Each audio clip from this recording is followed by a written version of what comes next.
Kembali ke peta konsep, Ibu akan menjelaskan poin-poin yang tertuang dalam peta konsep ini.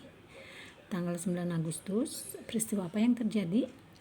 Yaitu 3 tokoh, Insinyur Soekarno, Muhammad Hatta, dan Dr. Rajiman Widodiningrat pergi ke Dalat, Vietnam untuk menemui Jenderal Terauchi. Mereka akan membicarakan tentang rencana kemerdekaan Indonesia yang diberikan dan dijanjikan oleh Jepang. Kemudian tanggal 14 Agustus, Kaisar Hirohito memerintahkan seluruh pasukan Jepang untuk menghentikan perang dan mengakui kekalahan.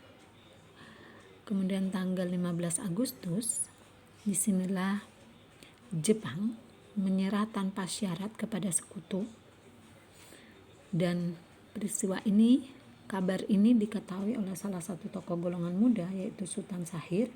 Dengan cepat beliau memberitakan hal ini kepada golongan muda di Indonesia, sehingga terjadilah peristiwa di tanggal 16 Agustus yang seperti Ibu jelaskan tadi, ya.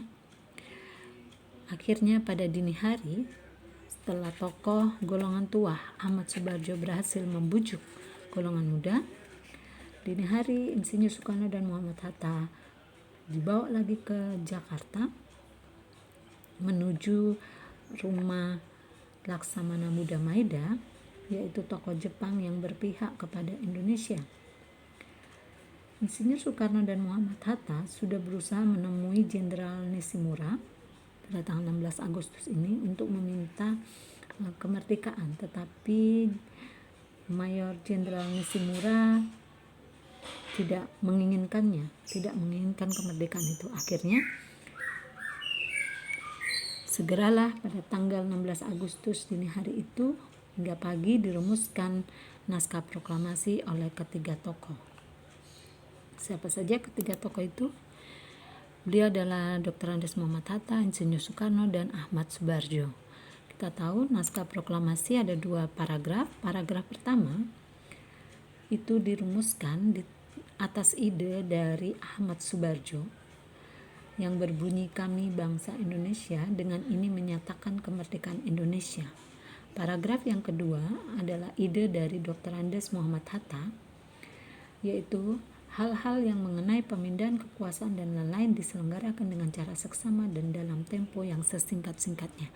Kedua naskah ini kemudian disetujui oleh Insinyur Soekarno dan dijadikan satu menjadi naskah proklamasi. Jadi inilah 3 tokoh penting di balik naskah proklamasi. Nah, anak-anak, kita akan melihat beberapa tokoh penting juga yang berperan dalam proklamasi.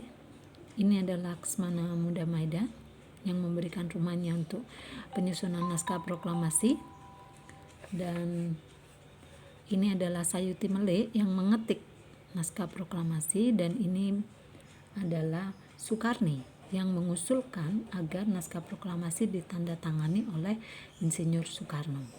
Nah, masih banyak tokoh di balik naskah proklamasi dan peristiwa proklamasi. Kita akan melihat satu-satu tokoh-tokoh tersebut dan peristiwa apa yang terjadi setelah proklamasi kemerdekaan Indonesia.